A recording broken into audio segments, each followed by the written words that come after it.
Hi everyone! So today I wanted to show you a couple things that I brought back with me from Japan. I got back just very recently and I was there for about 3 weeks. I was super lucky and able to see quite a bit of Japan. Definitely parts that I'd never seen before, so I was really excited about that. But I did, of course, have to buy a lot of things because Japan has a lot of very cute things everywhere. So it's really hard to not buy stuff. So I just kind of wanted to show you some of the things I bought and like where I got them and I don't know, just some random facts about them, I guess. So I'll start off with the cutest one. This is like a little keychain. I think it's a Shiba. Yeah, like an Inu, like a dog, little plushy thing. And he has here like a little, this is supposed to be like an onsen towel on his head. And I believe this is the kanji for oita. And then this is the on-spring symbol. So I did spend a bit of time down in Kyushu. And I spent most of my time in the Oita prefecture, but I also was able to go to like Takachiho Gorge. It's like this really beautiful area where you can like rent boats and like canoes, and there's like waterfalls and the rocks are like really high up surrounding you. It's absolutely gorgeous. So we kind of went and did some like onsen town hopping, I guess, if you will. So the first place I went to was Beppu, and some of you might have heard about Beppu, but I got like, because they like sell towels like everywhere in Japan. I don't know, like these hand towels. I don't even know what I'll use this for, but it's got like these, I think they're like devils, but these are all of the different hells because they have a bunch of different hells in Beppu, or like hot springs. They call them jikoku, I think, which means like hells. But they're viewing hot springs only. You can't get in them. But some of them are like bright red, and some of them are like beautiful blue color, like this color. They're really good for taking pictures and just like walking around and seeing them. It's pretty cool. I enjoyed it. And we stayed at this Ryokon, which is like a Japanese inn. And they like got us, like when we were checking out, they gave us like this envelope, which I obviously like wrinkled it a bit, but I wanted to keep it. And it says, arigatou gozaimashita, which means like thank you very much. And it's like this handmade towel, which it's really cute and sweet. Like it was such a sweet gesture. But I like don't want to ruin this, so I'm not sure what I'm gonna do with it, but it was really sweet. A lot of the people at the Ryokon like didn't speak English, so we had to use like Google Translate a lot. But they, you know, regardless, were like super kind, and it felt like really welcoming. So it was super special. If you have a chance, I definitely suggest staying at a Ryokon. It was my first time.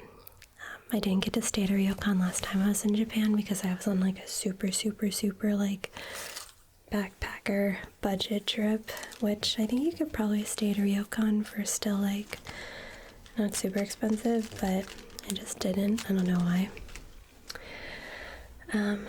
Okay, so, oh yeah, also in Oita. I think I got this in Beppu too, but just in general, Oita. They're known for like this citrus fruit, which is kabosu, and it's like yuzu, but it's not. It also looks like a lime, but it's not. But they had like I tried a lot of different like dishes and meals that had the kabosu, like a slice of it that you would like sprinkle on top of like karage, or like fried chicken, or just like, I think there's like kabosu like sake and just like other different things. We had some like kabosu like desserts, but it was really good. I actually really liked it.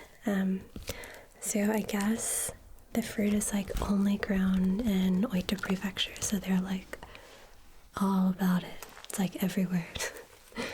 It's cute.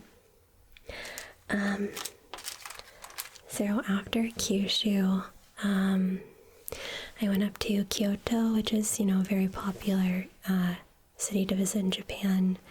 I'd been there before, and I got to visit some friends, which was absolutely wonderful to see them again after 4 years not being able to go back to Japan because of COVID. But anyways, after Kyoto, I flew up to, or I didn't fly up to, I took the bullet train up to Sendai, and I did like a tour there all throughout Tohoku on the Michinoku Trail. Let me make sure I said that right. Yeah, the Michinoku Coastal Trail, and this is like the outline of it. So this is like the coast of like Tohoku. So I think Sendai is like over here and Tokyo is just down here, so it's like an hour and a half train ride to Sendai on the bullet train. But anyways, so I did a tour and we stopped at like multiple cities along the trail. We started like at the very bottom just to take a picture. It was like pouring raining that day, so we didn't do much hiking. And then we stayed at like different towns, and I think these are all of the towns where you can get like a stamp, which is like the purpose of this book. It's like a hiking passport. So we stayed at like multiple cities and like hotels and whatnot along the trail, and we got like different stamps. They're really sweet. We stayed at this place. Sometimes they were at like the hotel, sometimes they were at, I think, like shrines, sometimes they were at train stations. Oh, and so like in the Tohoku areas, like where the major earthquake happened and the major tsunami, and so we learned a lot about like that history, and we went to go see a lot of like the cities that were like really, really like devastated by that tsunami. It was very eye-opening. If you're like interested in like the history of Japan, I definitely wouldn't skip that area because, I don't know, it's really like emotional but inspiring at the same time. So there's a lot to learn there, and also it's just like so worth going to see. The whole region of Tohoku is absolutely gorgeous. So if you want to go somewhere that most tourists do not go, if you don't want to go to Tokyo, you should definitely go up to Tohoku. Very lovely. I can't wait to go back. I was trying to like keep my suitcase light, so I got some postcards of the trail. Super cute.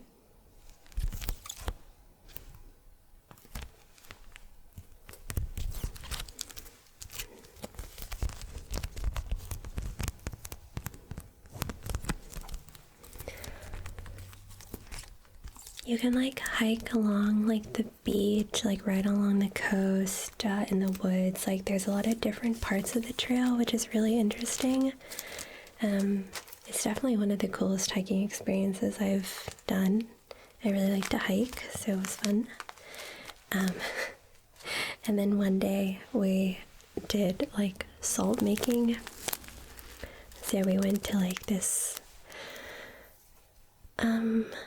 I don't know how to really describe it. It was like right on the coast. I think it was like where like fishermen's like houses and like places were. and it's like where they like made salt, I think. But we were able to make salt there, and so like this is my little baggie of salt I got to take home.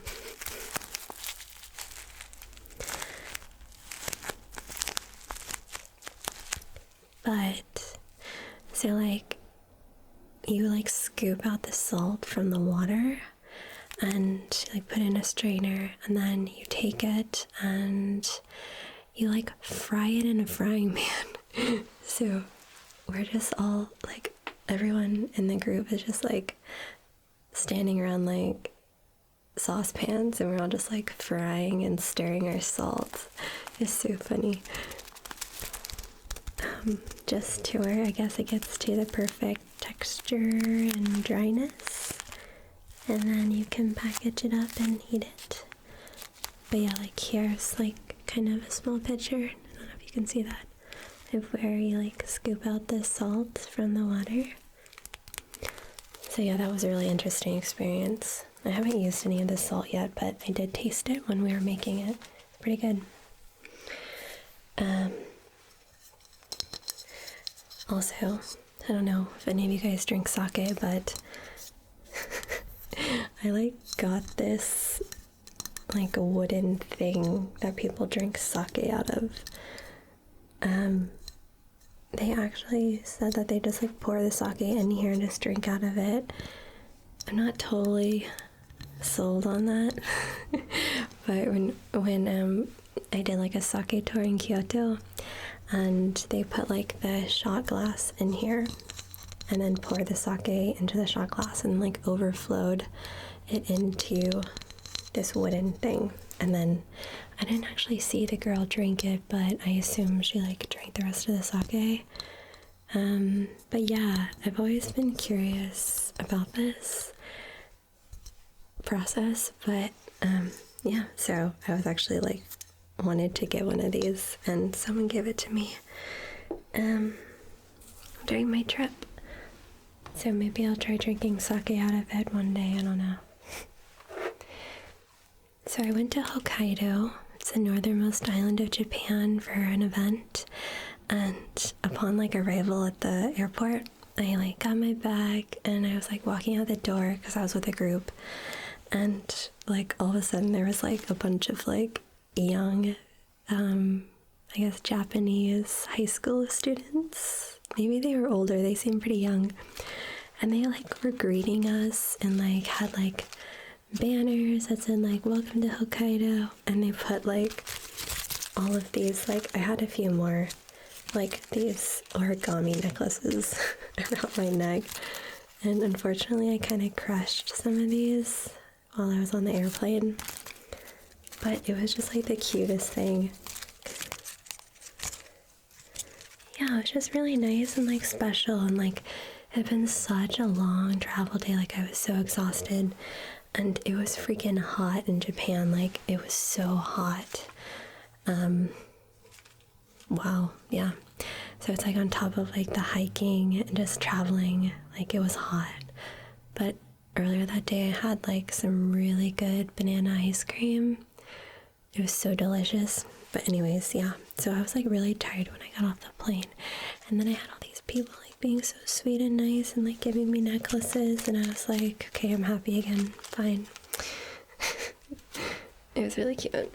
And then I went to go eat spicy miso ramen, so... And then I went to bed for a long time. But yeah, so like once I arrived in Hokkaido for the event, that next day I took like a day trip to Furano, which is like somewhere that I stayed before and went skiing. It's like maybe an hour and a half away from Sapporo. But yeah, it's known for like skiing in the winter, and then like lavender fields and flower fields, and like the Furano melon. So I really like it there.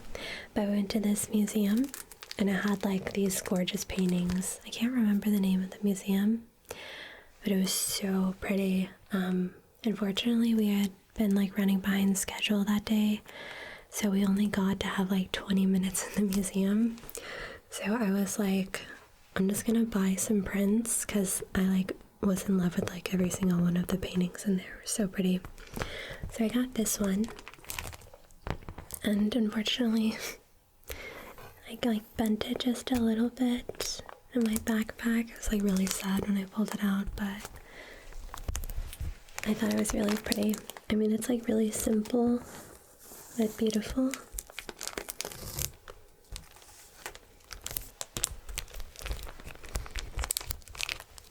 And then I got one more, I'll show you. It's a bit different.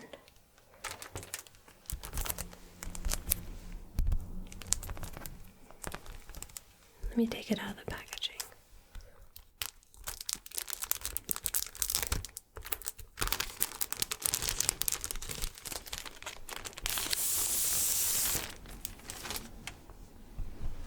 So you can see it a little bit better.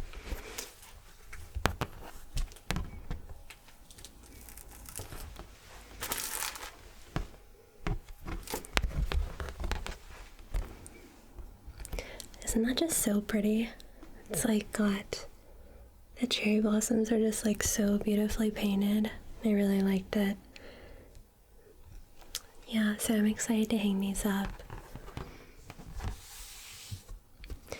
So if you're ever in, well, technically it was Furano, but it was Naka Furano, I think was where the museum was. Yeah, so we like rode bikes, then we went to like this glamping campsite and did like a grill out. It was really a nice day. It was really lovely. So yeah, those are just a couple of things I got. I think I got a few more things, but those are like the ones that I kind of really wanted to show. But yeah, so it was honestly like such a great trip. It was super long, but I did so many things and I met like a lot of people, like really awesome people, and I made a lot of friends and I got to see a lot of things that I didn't think existed in Japan, and until then, now I do, and I'm gonna go back there. So yeah, it was really lovely. But yeah, if you have the chance to go to Japan, I definitely recommend going to Tohoku, the region south of Hokkaido, but like north of Tokyo. So definitely go check that out. It's really nice. But yeah, if you guys have been to Japan before, I'd love to hear like what your favorite places were, or where are some places that you want to visit. So let me know.